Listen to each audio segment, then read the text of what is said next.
Go ahead, take us in, Grant. I'm not recording yet. We are. Yeah. Are we? Is my right.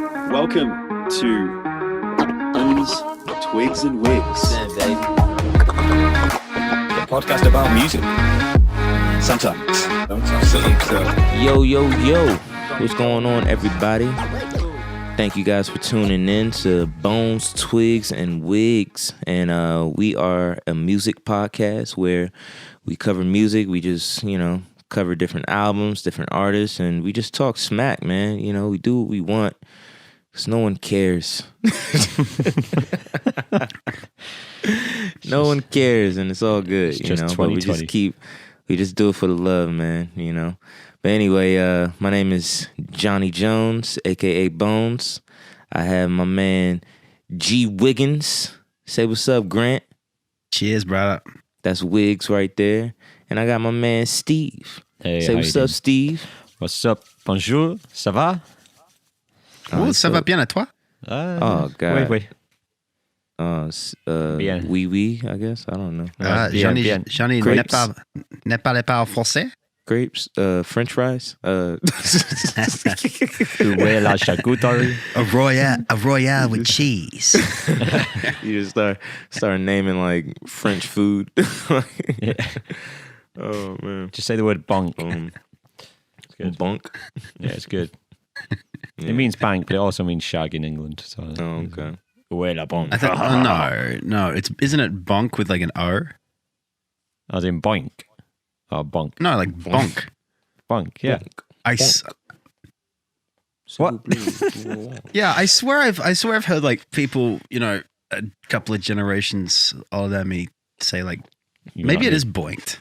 Boinked. That's American. It We say sounds- bonked. We never say bonked. Bonked. But that's like an Bonked. old school, like Benny Hill bullshit.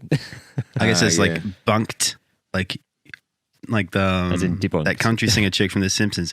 Bunk with me tonight. Bunk with me. How do we get into this? Ah, like, what are we doing? I don't know. I think it was my Johnny, fault, what are we so- talking about today? Yeah, man. So anyway, we're talking about well, for those who don't know, and for those who are listening to us for the first time In English. in English, yes. This is what we call vinyl impressions, and vinyl impressions is when it's pretty much a vinyl book club or a record book club, if you will. One of us, we pick a record, a vinyl record. We hope to have it actually on hand, like a physical copy, because that's the best part, and and then we just take a listen to it throughout the week, and then when we come together on here, we rap about it. We talk about it. We might talk about credits. We might talk about, different stories that we've heard about the making of the album or just about the artists in general. So, it's a pretty dope show. Hope you guys enjoy. First time listeners. Anybody else that's been rocking with us, we appreciate you guys. Keep rocking with us and you might get a Bones, Twig, and Wig coffee mug. I do like that. Yeah, the coffee's not included. Ooh, make our That own coffee. being Ooh. Say what? We can make our own coffee beans. I want to do that. Hey, that might be. Hey, we'll talk about that after the show. That Yeah, might be a Grant good can sell idea. them from his treehouse. There you go. Yeah, man. Bones, Twig, and Wigs. With gold flakes. Coffee grinds. Yeah, it might Bones, be Twigs, and Rigs. Colombian. Ooh, that could be something else. Ooh. Yeah. good. I'm getting excited. So anyway, man. Today we're going to be talking about one of my favorite albums, not because of the band, but because of one particular singer. Yes. And the name of this album is called Taking It to the Streets by the Doobie Brothers. For those of you guys who don't know, man, Doobie Brothers is a band from like the 70s. I believe most of them, or I guess like the band started in like California, like San Jose, California. I love San Jose, by the way. So I just found that out like a couple days ago when I was doing research. I was like, oh man, their origin is like from, San Jose, and it's beautiful out there, man.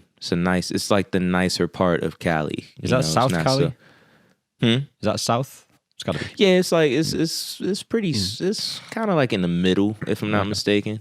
Is it like is it a rule at all that the more south you go in California, the more Spanish the names get? Yeah, or 'cause is it it used just to be Mexico kind of pretty much. random? Yeah, pretty much. No, you, I could you just be definitely making got that right. up. I mean, No, that well, was a I don't complete think it's like guess. a I don't know, rule. but- No, I don't think it's a rule, but it definitely makes sense because like L.A. is like Southern California. And then if I you go think- up, well, the more but- you go up, you get like Oakland. No, Is that because right? Oakland is not Or too is far Oakland from down- L.A. And Oakland's But is it in up? LA, isn't it? see, now I got to get a map. 'cause I Oakland don't and know. Oakland and Compton, etc. They're all in the same area, aren't Yeah. they? Just in LA. Yeah, but I will say like San Diego. San I think that's Diego. more.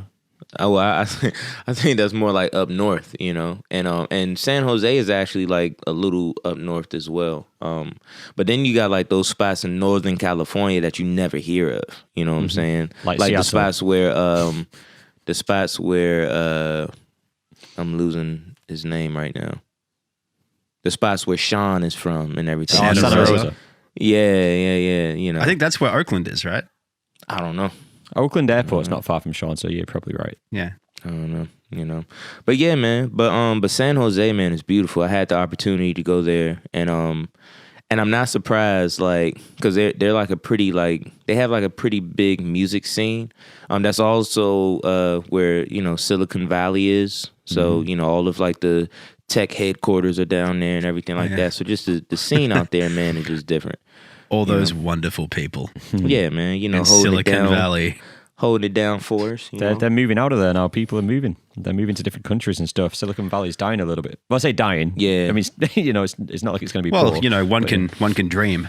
Yeah. But no, it's funny you said that too. Side note, because a lot of them, like, if they're not moving to different countries, they're definitely moving to different cities. Because we've had like a couple big businesses come to DC and just like rack up, and it's cool for DC. Like Amazon just came to DC, and they brought like 2,000 employees or something like that. And it's crazy, man, because there's an area in like Arlington, Virginia, which is like right next to DC. It's right by the airport and everything. And I was looking at property out there, like some condos, you know, apartments. It's a really nice area to live.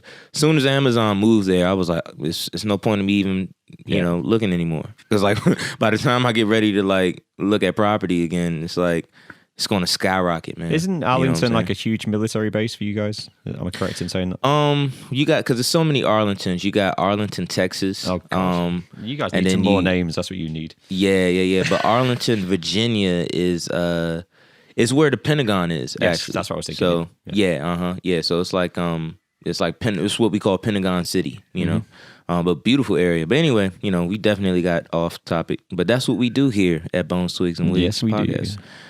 Sometimes. You know, make sure you like right. You know, we talk about music sometimes. Sometimes. And you know, the podcast about music sometimes. But yeah, man. Sorry. You know. That's too early. It's too early. Right, yeah. Way too early. But let's get into it, guys. So this band, man, they're from San Jose.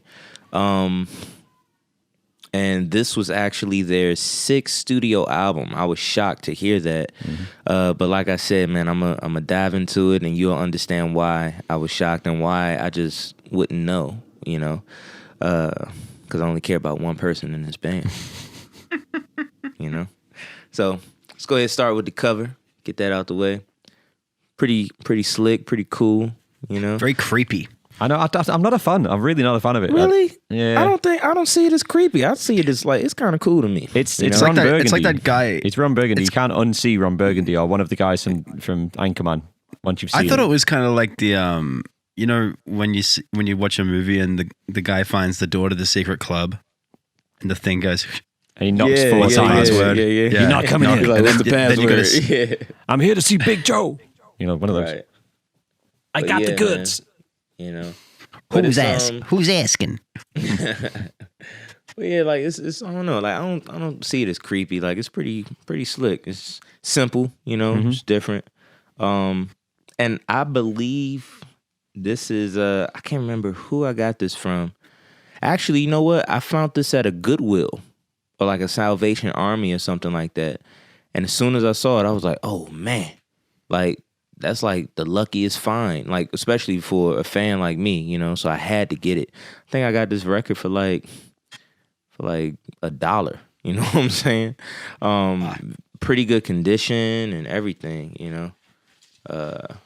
Yeah. That's a good one. What's in the inside of it? Is it just lyrics or? So inside, you got this like huge picture that like cool. kind of takes it up. Well, that's got to be That's nice. California Yeah. somewhere. I don't know. Can you guys see it? No, that's Yeah, I that's, think like, that- that's not California, is it? No, I'm sure it is. It's probably like probably it might be San Jose, to be honest. You know, yeah, because like it almost reminds me of like San Francisco. Only reason why I'm saying it's not San Fran is because I don't see the Golden State Bridge. Yeah, that's what I didn't see I'm not- anything. Yeah. Yeah, I'm not quite sure, but I say it could be Cali because, you know, San Jose has its own like cities and like it's actually like 45 minutes away from San Francisco. So I wouldn't be surprised, you know. And then you got this picture in the back. They look like they're in like some type of like Chinatown or whatever. And I love it like how they're like, yo, let's just like jump in the middle of the street real quick and take this All picture. the trappic behind them. Well, they're 'Cause, like, taking it to the some of streets. them, like you see the black guy, he's like, yo, like hurry up, like this car's coming, you know. So Yeah, in those days, taking a photograph wasn't as easy as just snap as well. Like, right, you know what I'm there's saying? some Like, metering going on. Oh, shit. right, you had to like prime and set, you know. But yeah, man. So like in the inside, they got your side one track listing, and underneath each title, they put whoever's leading the song because they didn't really have like one lead singer. Like they were like a few That's people in right. the band, you know, a few people in the band that led songs, which is cool, you know. And that's one of the things that I loved about the band in a way. But I'm also kind of like, you know, I'm a little biased because I love Michael McDonald, you know. So I just want to hear all the songs that he leads, you know what I'm saying? But yeah, and then like they also give credits because certain songs they had, you know, some outside cats. They had a horn section. Yeah. You know, like the actual band is not, you know, I think it's like 5 members or something. Actually 1, 2, 3, 4, 5, 6, 7. 7 members. Nowadays I think it's like 4 or 5. But yeah, like they had like a horn section. They got a Congo player that comes in every once in a while. What else? They had a viola on this one particular song. Yeah. Not a violin. I'm sorry. viola. It's What? the viola is like Viola? No, I said viola. no, viola. That's right. I'm just laughing because it's just hilarious because that instrument is just like the butt of every joke. Why? I'm Like, Because classically speaking, mhm. The viola was the instrument that you gave to your friend when you made a string quartet who couldn't play violin as good as anybody else. 'Cause it that's cool. So for the longest time, it was the, you know, it was kind of like the extra Right. part because it always had like the easiest, like most stagnant parts. That's cool. So it has a reputation of like being shit. Yeah. At But least no, if you ask a violin player or a cello, like here, let me before you carry on, let me tell you the greatest jokes. Oh god. You know, no, there's 3. Go ahead. It's like, what did the violin player say to the viola player? I don't know what. You're shit. What did the cellist say to the viola player? What? You're shit. What did the violist say to the other violist? What? We're shit. That was like the corniest I know, right? part It's joke just- I ever heard in my life. But if Like, you go to like classical music school, yeah, like they get the amount of times you hear that joke, I like the crazy. viola one. It's like, what did the viola say to the other violist? We're shit. like both of us. Yeah. But See, but yeah, you man. guys, Well, I will different say schools. I will say that in this particular, because like the viola is only on like one song. It's like a solo on "Losing In," which is the name of the song. And like, man, it's some girl named Novi.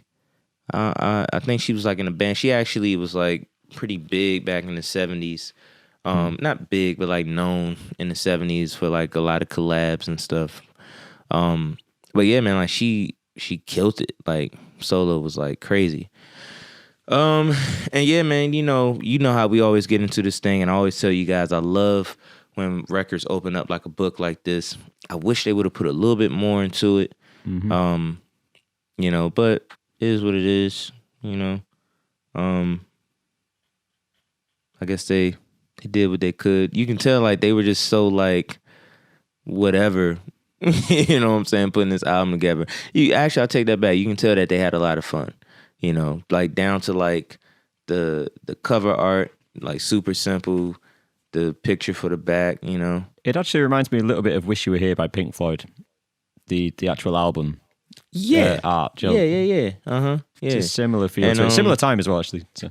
Right. And if I'm not mistaken, Pink Floyd was with Warner Brother when they did that album. You could be right there. I don't have it with me actually. No, yeah, because I thought that record. I know we went over that, and I thought that album art. They actually took a picture of that in like at Warner Brothers Studios. They did it at Warner Brothers like Studio. That. Yeah. When they set him on fire. So yeah, I mean, and Doobie, you know, they were signed by Warner Brothers. No, I Wish You Were Here was Harvest and Columbia. Just double check. Oh, it was Columbia. But it was You've got like a 50-50 chance. Yeah, it was in Warner Brothers lot, the photograph though, so I know why you. Right. Yeah, it was one of those top dog, you know.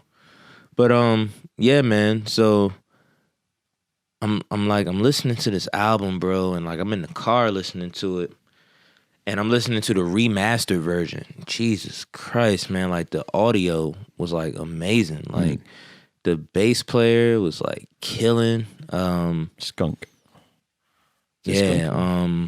The drums sound like so good. It was just super, super dope. So, you know, I came home, tried listening to it on vinyl, and I'm like, it's vinyl, but it's definitely not the same. You know what I'm saying? Really, you like the remastered one better?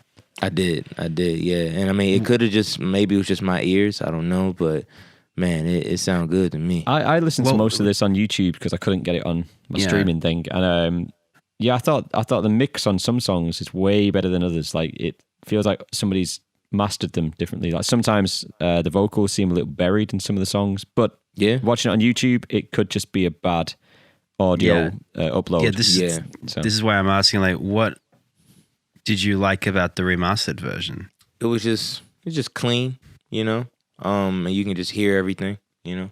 Just because, generally speaking, when you get say remastered versions of albums, they tend to go with they tend to be mixed more towards the modern trends of mixing, right? Like, exactly, yeah, and that's the thing that I clip noticed. Everything out. And clip everything, like back in the day, drums tended to be a lot louder. For instance, like snares were much louder back in the day than they are nowadays. Well, actually, really modern music now, it's all about that like big, deep 808 style kick. Right. You know, that's everywhere, amongst especially like that mumble rap shit. You know, but you know, you'll hear all the surrounding like harmonic stuff be much louder. Yeah, and the drums kind of a bit more back. Yeah, but I don't know if that's what the remaster of this is like. But. I mean, like the drums were definitely like, you know, like in the mix. What cut out the most to me, like, and what I mean, like, well, what stood out the most was the bass, man. You had Tyran, I think it's maybe Tyran. It was the black guy, Tyran Porter. He played bass on most of the album, and actually all of the album. And man, he was just killing, bro. Like the whole time, I'm just like, Jesus Christ, like just in it. You know, him and the drums. The drummer was John Hartman. They also had another drummer, Keith Snudson. I think he set in like maybe like a few different songs. And then of course you got Skunk. You guys know who Jeff Skunk is, right? Mm-hmm. Jeff Skunk Baxter. Yeah, man. Like his to me, he's like the I don't want to sound rude for saying this, but he's like he's like the mascot for like the Doobie Brothers. The mascot. Like, yeah, it's something about him, man. Something about his look. Like when I see him, he just stands out to me. Like amongst everybody else in the band. You always got that one guy in the band that just stands out. Yeah, you like know a what I'm Slash or Yeah. Yeah, you know what I'm saying? Yeah, He's it's the like, only 'cause, like name. Slash is known for like having that top hat. I don't know what anybody else in his band looks like. Yeah. You know what I'm saying? He's the I only just know name that Slash. I've ever known from this band, apart from Michael McDonald, is Skunk. yeah. It's the only name Yeah, I've ever man. known. It's like, yeah, but you know, He could. It's like it's he's good. Like always. Angus Young is the AC/DC guy. Yeah, exactly. You know, like, You know, yeah, it's like because like Skunk's. I mean, number one, like he's like an awesome guitar player. Mm-hmm. And then you know he's always wearing those aviator shades. Always got that thick mustache and that long hair. Yeah. You know, it's like he just stands out, bro. It's well, hilarious I mean, to me. who's the cover art model? That's him. That's That is Skunk. him. Yeah. Yeah. Yeah, man. He's known for just like rocking those shades. He's still going. Yeah. He's like he's like dope. So I'm like listening to him, and I'll be honest. Oh snap! Just clicked on his name. He's actually born in D.C. Snap. Fun fact, guys. You know. All right. DC. Let's go. And do you know his occupations? I've just looked at his occupations. Musician, songwriter, producer, and military advisor. What? How is he a military advisor? Bro, this dude is full of surprises, bro. That's Like, very, how, son? that's No. very un-70s rock and roll. I am looking son? through defense consulting crazy. career in the mid 80s. Oh, so it wasn't even before his musical career; it was after. He did it in the after? middle of. That's crazy. Holy shit, he's like a Joe Lewis. Right. That's crazy. This sounds like a movie. It's got to be a film. about this. Crazy. Oh man. He's appeared But in yeah, public man. debates on CNN and Fox advocating missile defense. What? Man, he should be playing country music. Fuck. That's wild, bro. That dude is like he's just full of like surprises, man. Telling you. There you go. He's an original character. I like that. Yeah. Good for definitely. him. Can I just read out one of his quotes here? This is Go for it. I do an accent, but I'm not going to try. We thought turntables were for playing records until rappers began using them as instruments. And we thought airplanes were for carrying passengers until terrorists realized they could be used as missiles. My big thing is to look at existing technologies and try to see other ways they can be used, which happens in music all the time and happens to be what terrorists are incredibly good at. He sounds very, very proud of terrorists. Yeah. That is a weird way to look. As a DJ, as a turntablist How do you get from that to... myself, I don't know how I feel about being compared to terrorism, but Yeah, bro. Can you That's imagine pretty hearing a hip, hop, a hip, so they go, ooh. And then 9/11 happens. might, It's like, oh, it's the same thing, man. It's the same thing. How Right, has he got yeah, there? dude, yeah. I'm sending that's that quote to Rob Swift. Yeah. It's like, man, I'm how gonna has text he that to got him there? after we get off. I'll be like, hey, look at what this guy from the Doobie Brothers said about turntables. That's wild. What? That is the weirdest. How do you get turntables for playing records and then rappers use them as instruments or DJs? Cool. Well, I mean, I To understand, go I from understand what there, he's saying. like it make, but it's such you know, a bizarre, bizarre. what a leap. I like it. that's I like it. crazy. He thinks like a musician outside the box. And that's what I was good. about to say. He sounds like a musician saying something like that. That's like which just is exactly the trying type to- of thought that gets those terrorists to fly them planes into them buildings. I can Yeah. imagine he said that on Fox News. That's all I'm saying on that one. Man, what? I can see him That is getting crazy, the dude. coverage. Crazy. Wow. But yeah, That's man, incredible. that dude, he looks like what he sounds. You know what I'm saying? He does even more now I know about that quote. Yeah. Yeah. But yeah, man. Shout out to Skunk Baxter, man. Awesome guitar player. Hey, Skunk, you be you, buddy. Yeah, man. But yeah, like this whole like just their personnel, man. You had Tom Johnston, lead vocal, backing vocals. He was actually the lead vocal on the very first song on the album, Wheels of Fortune. He sang all the early stuff, didn't he? Like I know Long Train Running and stuff. That's the vocal I know is his vocal. Like it's some aggressive rock sort of vocal, you know. Yeah, he's he's one of like the main lead vocals. Like, you know, when you hear, I think he's on what's that one joint? Long Train Running. China, whatever it's called. What's the other one? Music something. Yeah. Mr. Music. Am I thinking of a different band? Not Mr. Music. Who sings Mr. Music? That's not. Yeah, listen to the music or something like that. Yeah, that thing. Is I that think Doobie that's Brothers? it. Why am I having a? Oh God, no idea. I can't remember. Oh man, I'm just like, it's slipping my mind right now. And then I think he's also on the one. They had this song called like Jesus Is All Right. It's like, you know, you can tell they're just like sitting around like, man, you know, man, Jesus is all right. Like, the thing is, they probably wrote it about like one of their friends called Jesus, and they just all right, let's stick with that. Stoned out, hey, man, Jesus you know, is okay, man. Just write that down and stoned out the face, and people misread it like, okay, right. It's not, like, yeah, you know, that Jesus guy is all right. You know? just but it's talk actually a gospel song. You know. Yeah. Let's see. I'm trying to look it up. Who was because I see the songwriter.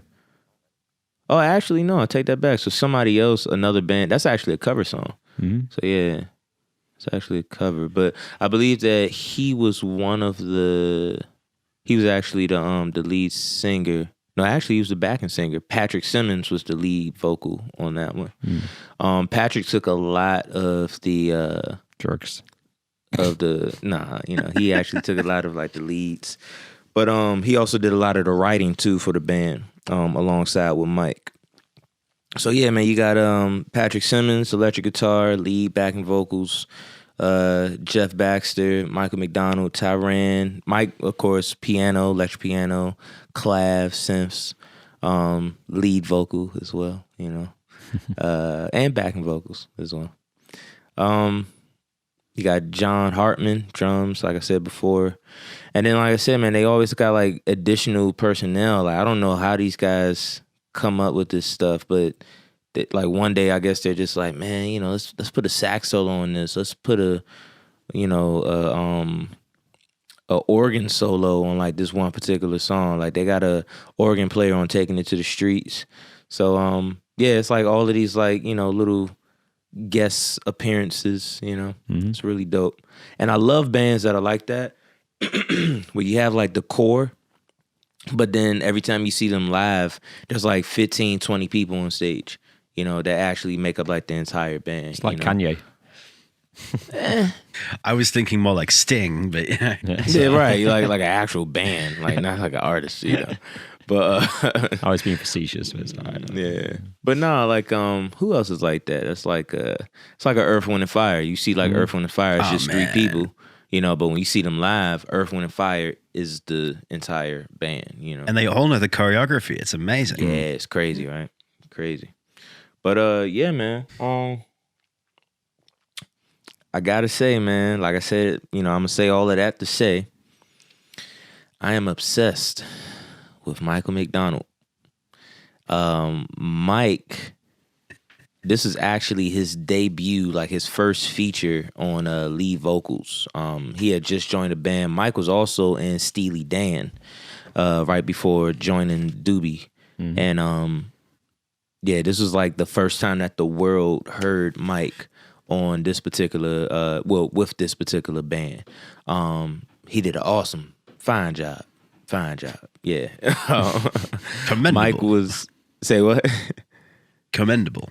Right. Yeah, Mike was on Taking It to the Streets, of course, which is their, you know, the name of the album as well. The number one single for the album. He was also on a song called Losing End. Awesome song, by the way. And he was on It Keeps You Running, one of my personal favorites, and Carry Me Away. Out of all four songs, Mike wrote three of those by himself, and Carry Me Away he co-wrote with with Patrick and with Skunk. So yeah, man, like that also plays a testament to like this whole band. Like everybody brings something to the table. I watched an interview on these guys too one time, or maybe maybe I read an article. I can't remember which one, but they were talking about how the band is just full of like awesome musicians, and they have like that friendly competition. Like they naturally like push each other, because like somebody can like, you know, do like some crazy killer stuff on like guitar, and that makes the bass player say, oh man, I gotta kill it, like I gotta like do something like crazy. So like when you listen to their music, it can be a little intricate sometimes, you know, like the chord changes that they choose. It just goes all over the place, and it makes you, if you're gonna cover it, it makes you have to like sit down and study. I can't get up and just be like, yeah, let's hit Taking It to the Streets, cause like that's a tough song. I can't get up and say, let's do Minute by Minute, you know, or like Fools, What a Fool Believes. That's a tough one right there as well. It's not on this album, but anybody out there listening, go check out What a Fool Believes by the Doobie Brothers, and you'll see exactly what I'm talking about, because it's like 5 different like key changes in there. It gets crazy, man. Crazy. But yeah, Michael McDonald, man. That's like it's my man crush. We've had this conversation episodes ago, and it's the guy with the golden voice and the Santa Claus beard, man. You know what I'm saying? Hence the reason why I love his Christmas album too. Like it's like Santa is like singing to me, you know? Like you know, Silent Night. Like he's just so soulful, man. Oh my God. God. Yeah, you know. So what do you guys think about the album in general before we go to like the track by track? Terrible gym music. Gym music? Oh, most definitely. But great riding music, like great driving music. Driving music, absolutely. Yeah, like you can go on like a road trip with this whole album for real. Yeah, I was listening to it just before we sat down, and I was on leg day, and it is not squat music. Yeah, definitely not. I agree. But what is squat music? Fucking Cardi B. I was gonna say it's some trap music or something like that. Yeah, it's Cardi B. Yeah. Like what you think about the whole album? Pros and cons. Give it to me. I mean, I remember I was thinking to myself the whole time, because I forgot how much I like the Doobie Brothers, because I'm incredibly jaded nowadays as a musician, and I can't stand long train running. We've all done that a lot. It's one of my least favorite things. I've never liked that song. What, like you just don't like to cover it, or you just don't like playing the song it. I don't like listening to it. I don't like anything about it. And the second this album starts, I hear that. I know that same riff at the rhythm. beginning. I'm like, ah, Yeah. And then I was like, wait, no, the whole album isn't like this. Great, just get through the first 30 seconds. Right. Just get through the first song. It goes half time in like a minute. It's fine. Yeah. But I was gonna say, you were mentioning writers before. You can tell when there's multiple writers on a song with the Doobie Brothers. You can. Yeah. Because it's just like any song that has like a tempo change or a feel change or anything like that. Like they always have that. I would love to know which one of them is responsible for this, but one of them is clearly a huge fan of that Elvis Ed Sullivan performance of Hound Dog, where he goes half time. You ain't nothing but a hound dog. Right, no time. Like so many times in this album, they do that. Yeah. Especially on the first track and the last track, they're like that big lazy. Yeah, at the very end. Yeah. And it's, I'm happy you mentioned that too, because the last song, Carry Me Away, is very interesting to me. It's very interesting to me because Michael McDonald is actually from St. Louis. So in the song, he sings about St. Louis. And then, he's talking about how like the music is just carrying him away from that time period of back in St. Louis and, the old blue notes and all that other stuff. And then they slow it down and they give you that, so it's almost like they're trying to throw like they're trying to put you in that Definitely. vibe of like, And Miles Davis is from this there, isn't he? So you got like the trumpet coming in at the end or whatever. You know what I'm saying? So really nice little touch. it's like I see where they were going with it, and I dig it. It's just pretty cool, pretty little, imagery there. You know what I'm saying? But yeah, and like you said, like they do that a lot. And that particular song, there's like 3 writers on that song. So yeah, and the first one, there's 3 writers on the first one too. So you can hear it. Yeah, it's a lot of chefs in the kitchen, man. So that's a good catch. It'd be interesting to. It'd be cool to, if you had a time machine, you could go back and be a fly on the wall.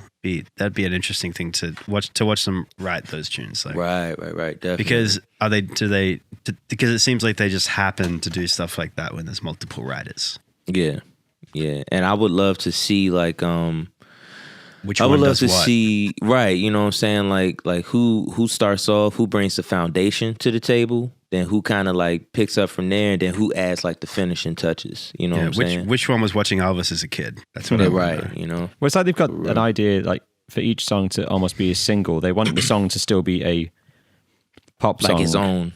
But they want it to be a song with a structure. They're not going freeform or anything. And then other people like, no, we want a solo section and we want to make it a bit more interesting. We want to add this and this. Right. That's what it feels like, this battle between a pop song and going a bit more jazzy, a bit more off kilter. Right. And it Yeah, generally like, works. It generally gets how it's done. they get pretty musical, you know what I'm saying, in a few of their songs. It's like, it's not just like just keeping it simple. Because like pop, you're going to keep it simple, you know what I'm saying? But yeah, they get like very, very intricate in a lot of their stuff. So It's very 70s. It is definitely very 70s because you can you hear that so often they'll go off into like extended jam sections, which makes sense because they would have all been teenagers around like Grateful Dead. Yeah, they would have all been like Henry high said as a late kite. 60s era. Yeah, they would have grown up and been practicing a lot during that part. They would have all been kids in the birth of that rock and roll era. They would have all been like 10, This is maybe it. a bit younger. And I feel like there's some moments because it's just like a one LP record. I think live they must have gone off. Like the Turn It Loose at the end, it like builds up and you're like, oh, what's going to happen? It keeps repeating the same motif. Like, what's going to happen? And then it just fades out. I'm like, Yeah, it's crazy, right? they've just gone, well, They're how do we big fit this fans on of the the fade album? We'll out. just chop it off, and then live we'll just do a jam. So I think that's where they're going with some of it. yeah, That's it gives it room. that's another staple of the 70s, the fade out. Definitely. The I think I've said this before. My friend had this. My friend wrote this song about writing a song, and that's how he ended. He wrote this lyric, and it's like, and if there's that much doubt, you can settle for a fade out. And then he fade out. That's kind of cool. That's kind of cool. But he's like writing about how lazy it is to actually finish a recording on a fade out because I never understood the concept of the fade out because what happens when you play it live? You just end it. Like you just got to find a way to end it. Like most bands or most artists, they figure a way out to just like end a song. And they just communicate with each other. All right, 1, 2, and they probably just make up an ending. But it is weird how you but- spend so much time crafting a song, intro, the chorus. What about the middle eight? Are we going to argue about the words? And it gets to the end and they go, yeah. Right. That's exactly my point. But I've said to you before, I think that the other side to that, when I started recording my first things on my own, I did fade outs because I could. I was like, this is cool. This sounds professional. Yeah. It's a fade out. So I think there's a factor of it being just in fashion, like saying in the 70s. And so it just became in fashion to do it. there's It something sounded charming about professional. a You're a fade professional out. band. You can fade out. You're in a proper studio, man. Let's fade out. All that sort of stuff. I must admit, I do like doing fade outs live. They are fun. Like me and Steve, you and me do a lot of fade outs live together. I like doing it. I mean, I'm not really drunk by that. But then point. there's always the button Yeah. at the end. right. But Yeah, no, I like the album. I feel it's a little disjointed, this album, a little bit, just because you can tell Think so? It's like a band that have just got a new member. You can tell it's a band. You could tell that. Yeah, you can tell because you can tell the songs that he takes just if the R&B feel. Whereas like Turn It Loose, you can tell is more long train running style, like Right. 70s rock. Yeah, I do feel you on that one. Yeah, I would have to listen to the previous album, I think, to get that impression. I would too. Yeah, but I'm not because Michael's not on it. So It's interesting. Isn't the next record after this one a greatest hits album? It might be. Hold on. Yeah, If this I'm is not the 7th mistaken. album, isn't it? So Yeah, like the year after this album or something, there's a greatest hits album. Let's see. It's like Simon and Garfunkel, you know? Fucking yeah, Taking It to the Street. Nah, it was Living on the Fault Line, and then the Minute by Minute album. That's another one I got to get on vinyl too. And it will be the Minute by Minute one is the last to include members Skunk Baxter and John Hartman. Wow. So that was like their last album together. Yeah, and then man, they actually had like Jesus Christ. 700. Had 14 albums. Yeah, that is a lot. Yep. Yeah, 14 albums. Yeah, And, people used to work hard back in the day. Yeah, man. And the very last one was released in 2014. But I don't see Michael on here at all.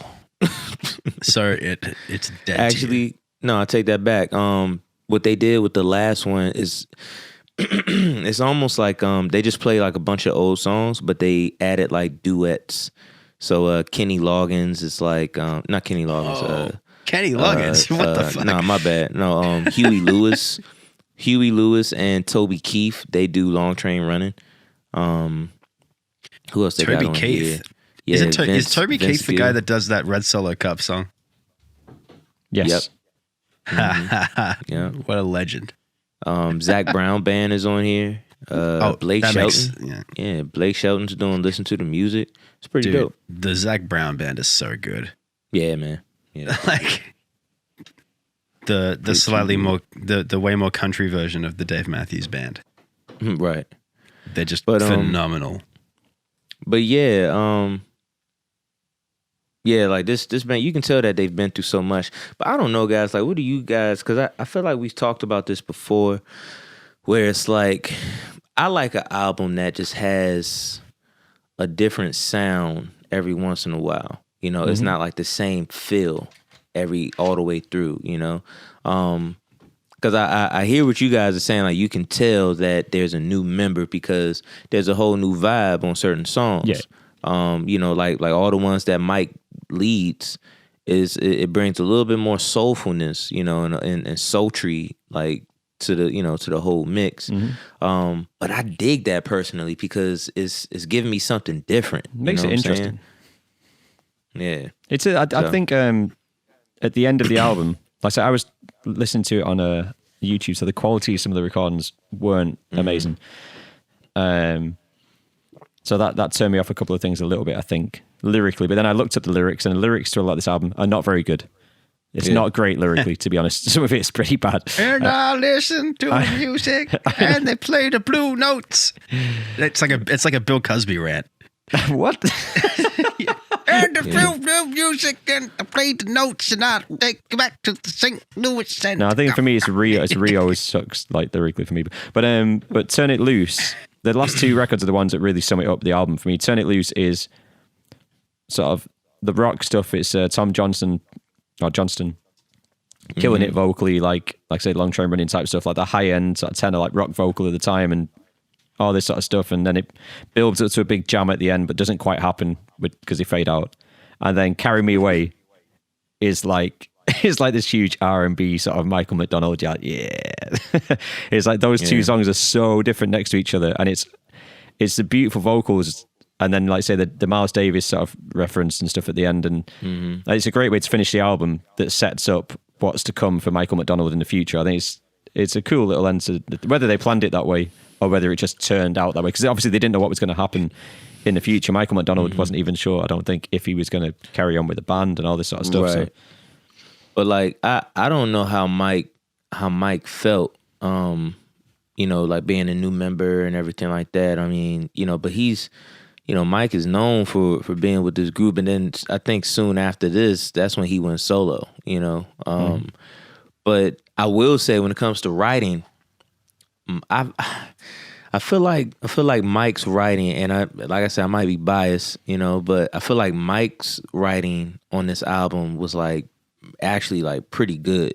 Yeah. Like Losing In, when you really like read the lyrics to that, it's like, man, like it gets kind of deep, It Keeps You Running. That's like, at first like you're listening to it and you're just like, you know what I'm saying? But then you actually read the lyrics and you're like, oh, okay, yeah. And it's like, it gets kind of deep too. And he's bringing like that R&B, that soulfulness to it, just off of like the topics of the song, or, because like he's talking, a lot of his stuff is like kind of sad and just kind of, or kind of uplifting. Taking It to the Street is it's pretty, supposed to be pretty uplifting, You can tell when Michael's written the lyrics, because they tend to be decent. Some of the other stuff falls flat. It holds weight, Yeah. Steve's throwing some shade. I like that. Well, just because, for some of the lyrics, when I was looking through them, I was like, that sucks. And it seems to be the ones that he's had more control over. Yeah. The lyrics feel a bit more genuine. Like, they're not just like, we're a band and we're going to do this and this is about Rio. And like, he's actually saying some stuff from his heart and soul, which is missing in some of the other stuff. But some of the mixes I listened to, the vocals weren't very clear, so it didn't really do a lot for me anyway. Didn't take me in or out because I couldn't hear the vocals. So. Wait, Mike's vocals weren't clear? No, just in general, depending on the songs. Like all vocals. Like okay, I was about to say, yeah. 8th Avenue Shuffle, I was like, what is... I mean, that's my worst song, I think. But I was like, what is going on vocally? I don't know. Nah, because like everybody, like nobody can hear Mike. Like, well, nobody can like make out what Mike is actually saying. But that's what I love about him the most too. You know what I'm saying? It's like it makes you want to listen. It's like, man, it sounds so good. What is he saying? Yeah. He could sing the back of like a shampoo bottle and he'd be like, yeah, it's cool. But like a Shaggy. Oh. Yeah. It's like, you've got a voice I want to listen to. So infectious. But what are your favorite songs on the album? I mean, I've picked the top 3, but I'm not entirely sure I want to stick with them. But I like the bookends. Mm-hmm. Yeah. The first and last. And I mean, I'm a sucker for Taking It to the Streets, just because. Hey man, got to. It's one of those. It's kind of one of those songs I can play at any function as a DJ. Or just. Yeah, like if I play it at a wedding, I can play it during the dance floor set. I can play it during the dinner. I can play it just if no one's listening. It doesn't really matter. It always kind of works. It's one of those. It's just a winner. Man, that piano part. Boom, boom, boom. Yeah, and I like the bookends because, like I mentioned before, I like the crazy. I like the sudden change of feel. Yeah, that both those songs have. Yeah. And, they've got jams. They've got, they kind of represent the album pretty well to me. Like,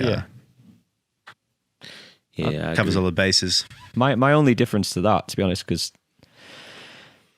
I've got Taking It to the Streets and Carry Me Away. And then it was either the first song or It Keeps You Running. Because I knew Carly Simon's version, actually. I didn't know that was their song, to be honest. But when you hear him sing, I Can Hear Your Heartbeat and blah, blah, like his vocals just soar. That's when you hear like his voice and like, whoa. Ooh, so It Keeps You Running. That's when I heard his voice like, wow, that really sticks out. But the first track for me is before he gets into the solos and they're just like grooving around the riff. And they let it breathe. They don't rush into anything. They just keep going around the riff a little bit and it breathes. And then the solos come in. I think the keys first, isn't it? And then the guitar. But and the phaser or flanger on the bass isn't there at the beginning, but then he either turns it on or they fade it in or whatever they do. So towards the end, you hear that extra flavor in there. So, very clever. Yeah, man. But but I really didn't like 8th Avenue Shuffle. And Rio sounds cool, but lyrically it just killed me a little bit. But the solo sections are awesome. The jazzy solo sections I thought were really cool. Yeah, the vibe on Rio was pretty cool. The drums at the beginning sound quality. The actual mix of the drums sounded great. And crazy. I think I text you guys. How can I say it? I told Grant to check out the 1:58 mark on what was that? Wheels of Fortune. Yeah, the first track. Yeah, and I was like, man, look at that get down right there, man. Check out that get down part. Well, yeah, but that comes straight after the, the laid back lazy swing section. Right. Yeah. That's why I like that tune. It's like yeah, and it's it made me, even though I can't stand the intro because it reminds me of Long Train Running too much. Yeah, and it's funny because like I'm willing to like, forgive that. It's a weird I choice had the to start same that song like that. experience. No, like I had the same experience because like for the longest time, I only wanted to hear Michael. You know what I'm saying? So like I would only listen to like all of the songs that he did, and like I remember hearing Wheels of Fortune, and I was like listening to it, and I'm listening to the intro, and I'm just like, man, this is whack. So I skipped it. You know, so like for a while, man, like I would just like skip that song. You know, I like Johnny. You've got an openness to you that comes from a very close-minded place. Yeah, when it comes to Mike, you approach things with a very singular mindset, but then it turns out that you're actually kind of open to new things. That you didn't know about. I am, but you just it's you need to get forced into a corner with it or something. Nick. It's like just like when I like something, you know, I like it. You know what I'm saying? Like I like Johnny. Michael. Check this out. No, I love Michael. No. Okay. Oh, it's awesome. I love Michael. No, I love Michael, man. I love Michael. Like, you know, that's the one right there for me. But yeah, man, like, you know, just hearing it. I really, honestly, I didn't recognize that Get Down, and I keep saying the Get Down because it reminds me of the show on Netflix, The Get Down, like how they talk about DJs, and you know that scene where he's like, yeah, man, like, you know, this one part right here, that's what we call the get down part. And they mark it and all of that stuff. And it's really the part of the song where it's like, it's just nothing but drums and bass or whatever, or maybe just drums. It's and usually like, just drums, but, right. You know, it's basic. It's usually, you look for it's like a loopable instrumental section. Yeah, That's exactly. Essentially what the breakdown is. Exactly. You find the part of the record that you can loop. You can play over and over again to have somebody rap, right? Yeah, that's right. So like that's why I thought of you, because I was like, man, Grant's got to hit his get down, man. You know what I'm saying? You can add that in your set, you know. I need to find an MC. I say that just goes for a while before they start to bring the solo sections. It's Yeah, a really man. cool Like segment. it goes for like a few bars, bro, and like they go on and on. I could have a play with it and see if I can throw some of them root movements on it. Yeah, man. You can I'm sure you can do something with that. Yeah, it sounds like it sounds like something I could play around and with. I wouldn't be surprised if somebody from back in the day already sampled it for real. Because like as soon as it broke down, I was like, oh man, that's the get down right there. It was so groovy, man. But yeah, I gotta say, right, yeah, like, you know, get the crayon, man, mark that down. But yeah, like that's probably Get one rid of the my whackness. right. But that's probably one of my favorite. Wheels of Fortune is one of my favorite non-Michael McDonald led songs. I was like, You're obsessed.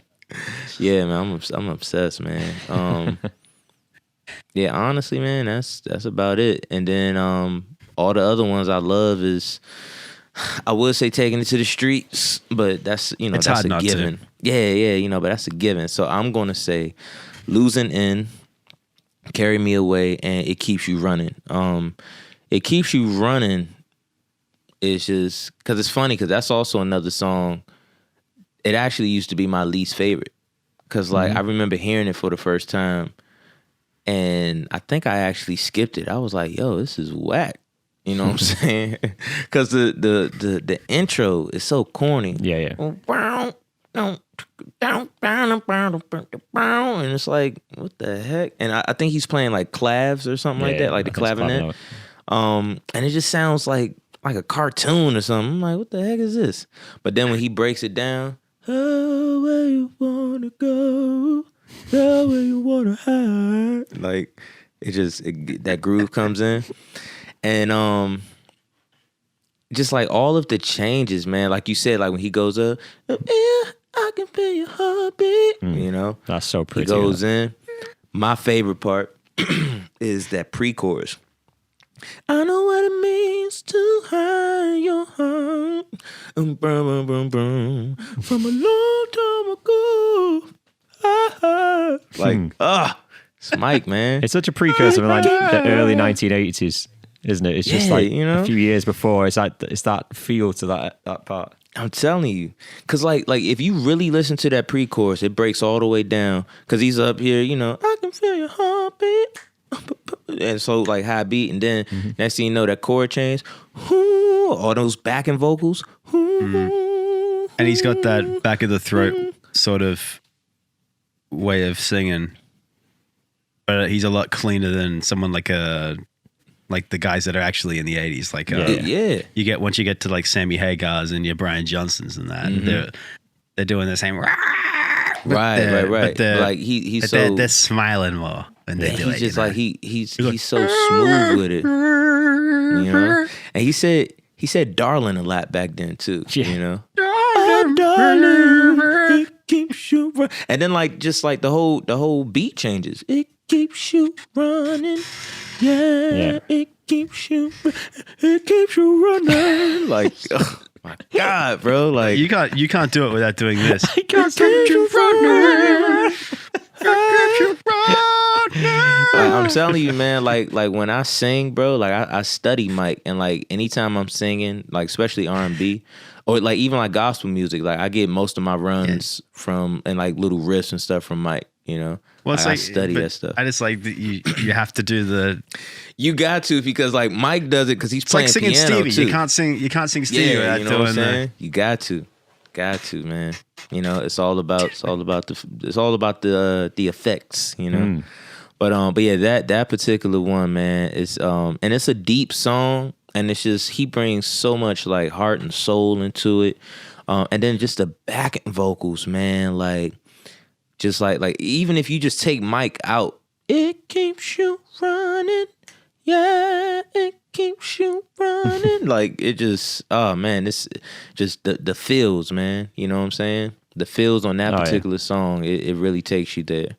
Like I said, like "Carry Me Away" was like really dope. I think it was definitely like a testament, or just him like paying homage to his hometown, St. Louis. And I like it. It's, you know, it was decent, you know.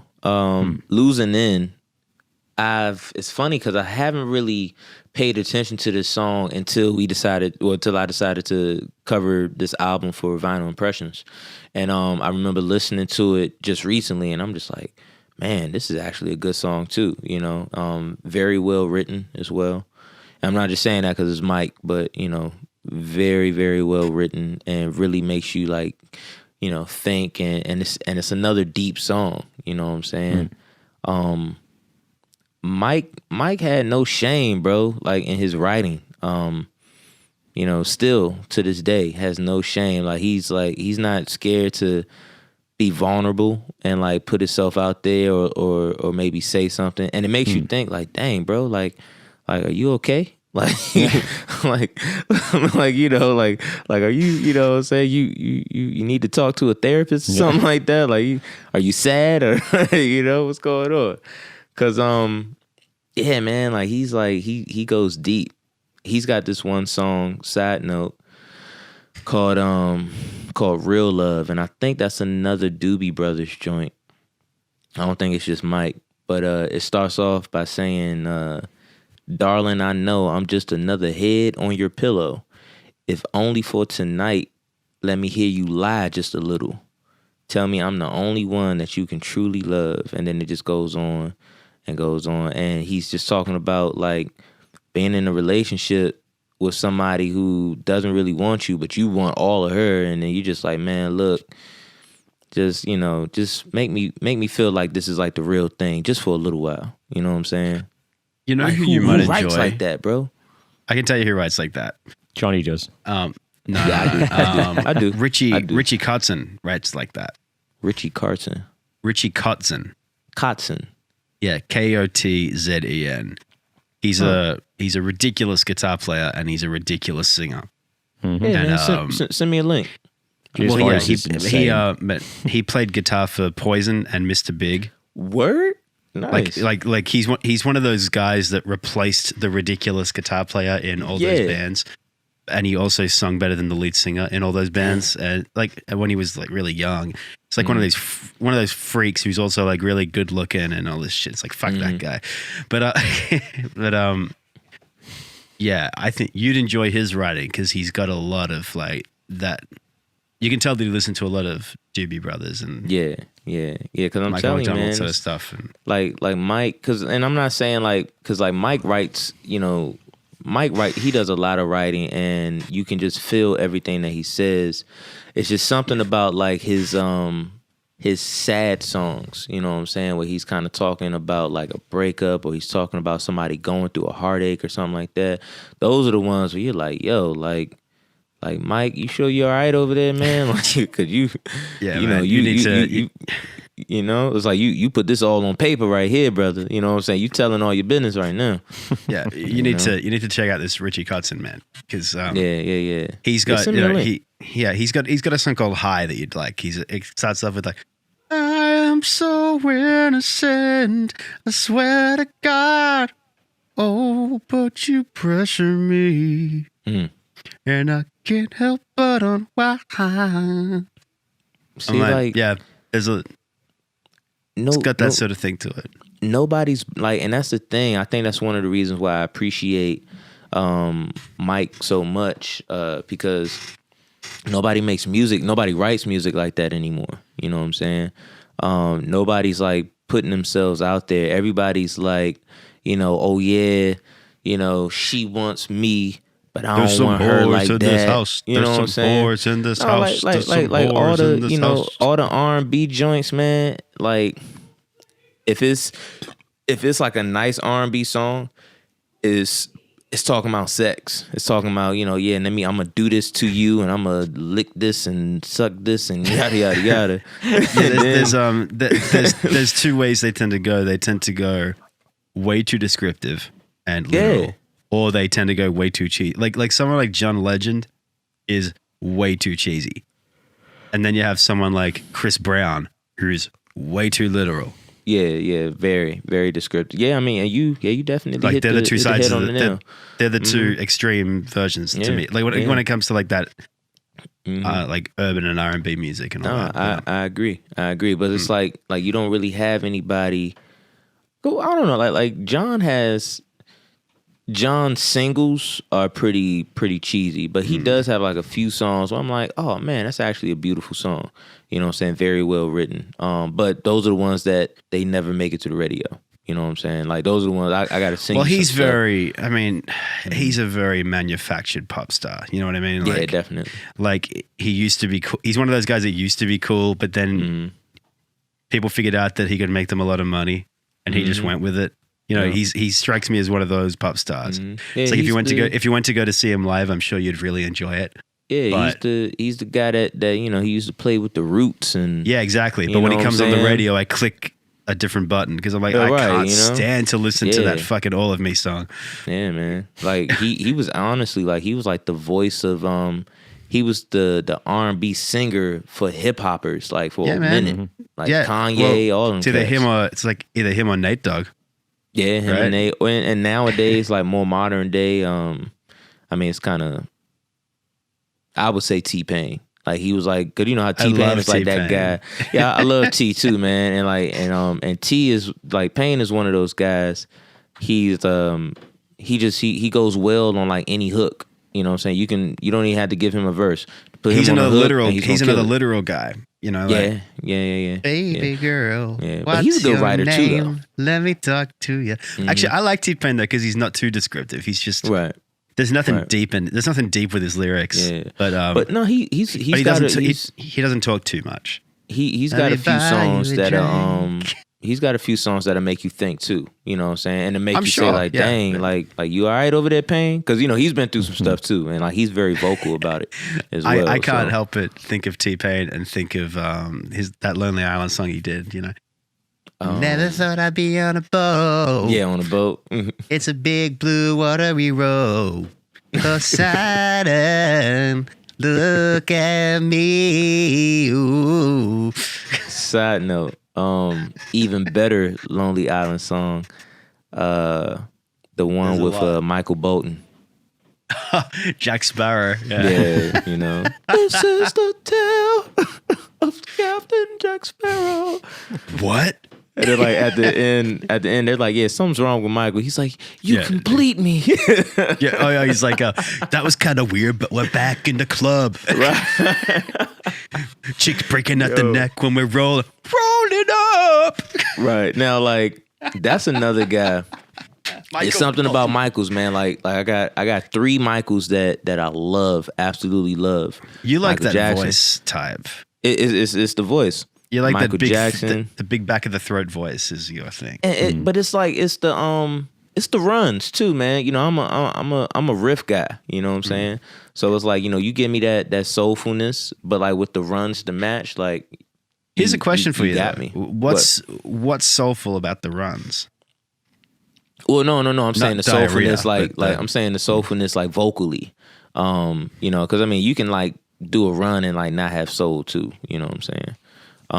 So that's why I say, you know, you give me like the soulfulness and like in your tone and your vocals, and then add like those runs on top of it, and it's just like, man, you know. Because Stephen and me talk about runs all the time, and Yeah. I don't like them. I think love 'em. they can be I love 'em. amazing, but some people just rely on them. They just rely on them. Yeah. Some people do overdo it. You know, and hence I go back to a Christina Aguilera is like yeah. the ultimate Yeah, example of someone who I just like. Powerhouse As voice. I enjoy her voice so much, but I want to hear her hold a note. Right. But she does on some stuff. It's just when I don't know. Yeah, she does. Sometimes she like that. That beautiful song is a really good one. Yeah, that's a perfect example too. Or there's another one, like there's another ballad that she does, which is really good because she's just like it's just there's no overkill to it. It's just very. Like, you see, I don't know how people describe it soulful. It's like vibe. I don't get it. Yeah, it's I like like that. Well, I like you don't have a descriptively. I soul. don't know because people just go, oh, it's got soul or it's got vibe, and I'm like, I don't know what you're talking about. Yeah, I would have to like compare artists so that you can like really get it. Like It's hard to compare, like, describe, right? Right, yeah, 'Cause- very, because it's just one of them things where it's like either you got it or you don't. You know what I'm saying? That's the difference between us. Like the second, like when you talk about guys like Bolton or McDonald, I'll describe like how they're physically doing stuff Right. because that's I'm like, yeah, that you like that stuff in singers, and you're like, oh, I like it's soulful. Yeah. I like the soul in it. I'm like, well, what does that mean? Because does it mean what I said, or does it mean something else that I'm not? Yeah. I will say this, a cheat code to use. If they're white and black people love them, they got soul. I knew where that was going. Michael McDonald, Michael Bolton, Robin Thicke, Justin Timberlake, boom. What Those are like- what if they're black? John but- Mayer too. John Mayer. John Mayer. 5 white guys I just named. All of them What got if- soul. Black people love them. What if they're black and white people love them? Then That's just normal. It's just then they're music. pop stars. They're pop stars. Because I'm trying to think like who's a black artist that like black people are just kind of like but like white people Yeah, that's what I like, mean. love. Kanye. I'm just gonna keep saying Kanye till it sticks. Nah, I mean, because black people love Kanye, but I think Everyone loves Kanye. Depends They what just- he's talking about, I suppose. I think white people go crazy over Kanye though. You know what I'm saying? I don't see like black people really going crazy over Kanye like that. And I could be wrong, but white people love like they're like obsessed with Kanye. And I'm just It's because like, he brought bro, back dad shoes. man. It's like You it's know, his like, music. he's a Like, pro. like Like Kanye run- would like- drop like- something. Kanye like would like run- drop like runners some with jeans. weird stuff, like that Life of Pablo album. I was like, man, what the heck am I listening to? But like white people, What like, about- oh man, it's so good, bro. And I'm like, all right, whatever you say. You know? What was he released some track? It was like 30 seconds of him just going, or something. Yeah. Yeah, man. And everybody's like, man, like he's so creative, and it's like, are you serious right now, bro? He just Like, forgot his it's like- meds. Oh, That's man. all. Dude, yeah. my little sister just put up these paintings in a new house, and I'm standing there with her fiance, and I went, "You didn't pick any of these, did you?" And he goes, "Nah." I'm like, "Let me ask you a question. Do you think that you could paint this?" And he goes, "Yes." I'm like, "Yeah, right. We don't get it." right. But apparently, Oh, it's like it's avant-garde art. Right, yeah, And- and it's like a kid could have drew this. Like, what the heck? Like, But then how again- much did you like spend on this? Well, but I really want to get one of those paintings that like a chimp did, That a kid which did? doesn't, like a chimp. Oh, a chimp. Paint, Yeah. But actually like paints it and then finishes it and refuses to paint more, So it's actually a piece of art done by an animal. Right. And I'm Yeah, really, that's interesting. I would love to put that on my wall, and it does not look very dissimilar to what my sister's got on the wall. Right. So- right. I just don't get art, maybe. Yeah. I don't But- know, man. Or I just don't get that art. No, art Yeah. is kind of weird. Side note, before we close out, I watched this HBO documentary one time about this child, man. This kid was like 6, like 5 or 6, and this kid is like literally just doing like finger painting, like with his parents, and How it strange for a started. 6-year-old. Well, like it started with like the kid, like he's like playing with paints and stuff, and he's doing this thing, and he did like a pretty big size, like I think it was like a paper or like I guess it was like a canvas, I don't know, but anyway, he did this painting, and the parents, they put it up on a wall, and they had like a party or something like that. Somebody walks in and they're just like, "Oh man, this painting is beautiful." Like who did it? And the parents are like, "Oh yeah, my daughter did." And they're like, the guy's like, "Oh my God, like it's just so, like just look at this and they're like, "How much do you want for it?" And she's like, "What?" like I just told you my kid did this.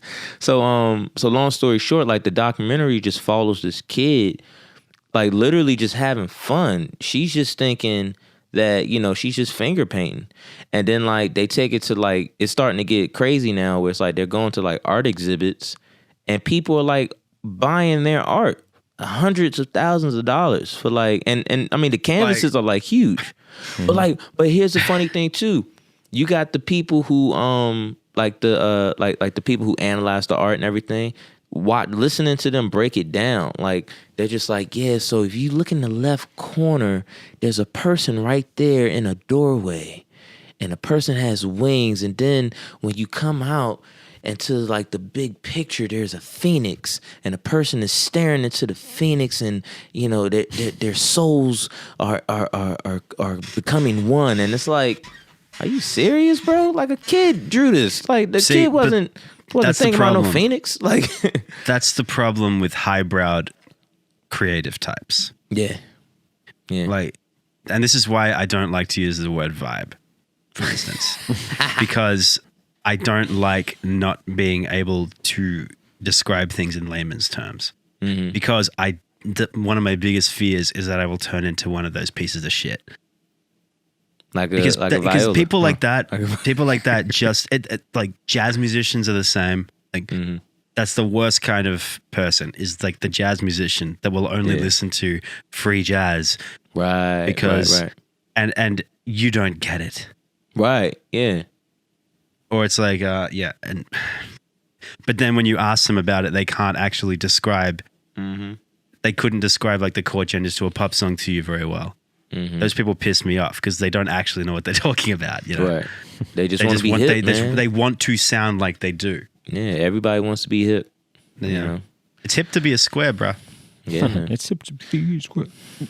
Back to Huey Lewis. Yeah. All right. Hey, I wouldn't mind doing a Huey Lewis and the News album. That'd Dude, be I nice. love them. Yeah. Yeah. But Going yeah. back in time. Now you talk about soul. That's another white guy right there that got some soul. I'm not sure if black people like him though. He doesn't but- look like he has soul. No, he doesn't look like it. But he's The power of love is a curious thing. He looks like he's got a all the calculator in his back pocket. That's a Jesus. song. No, Huey looks cool. He's got he's got that 50s. He's kind of like, he's you know got who that he little looks mullet. like? Elvis Costello. Yeah, exactly. They got the yeah. same look, you know. Mm-hmm. Yeah. But Elvis he's Costello's cool. like a punk dude, so. Right. Yeah, and Huey's definitely like pop rock, definitely. Good stuff. But yeah, man, good chat, guys. You know, to all of our listeners and viewers, we definitely went off topic a few times, but that's what happens here. You know, because We didn't talk about Music. Steely Dan once though. we did. You know, We didn't go on a Steely. We didn't go down the Steely Dan road because not just Michael We could McDonald, have. wasn't Baxter and Steely Dan as well? was he? He was. I think Wouldn't that's be- I think that's how Michael McDonald got into the Doobie Brothers is because he was in Steely Dan with Baxter. Yeah, he actually. If I'm not was. mistaken. Yep. Yeah. He did a stint. He did a stint with Everybody Steely did. Dan. Everybody if played we in were there Steely at the Dan, all the time, Doobie we'd have played in Brothers. Steely Dan. It's in the 60s it was the Grateful Dead, in the 70s you've got Steely Dan. and the Doobie Brothers. Yeah, man. And but A good choice. good chat, fellas, and you know, anybody out there, just want to let the whole world know that, you know, I love you, Michael. You're amazing, man. I hope to meet you someday, even like FaceTime you, and like we can talk about music and stuff. He's terrified of you, I tell you. He's Say already, what? he's already got an injunction out against you. He's scared of you, man. Tell you.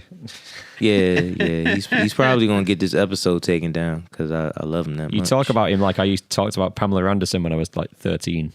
It's like how I talk about Tom Cruise now. Yeah, right, Tom Cruise right. for granted. Yeah. Right? Yeah. it's Justin crazy. Timberlake for Dude, me. I think that's what it was. Yeah. Mm-hmm. Yep.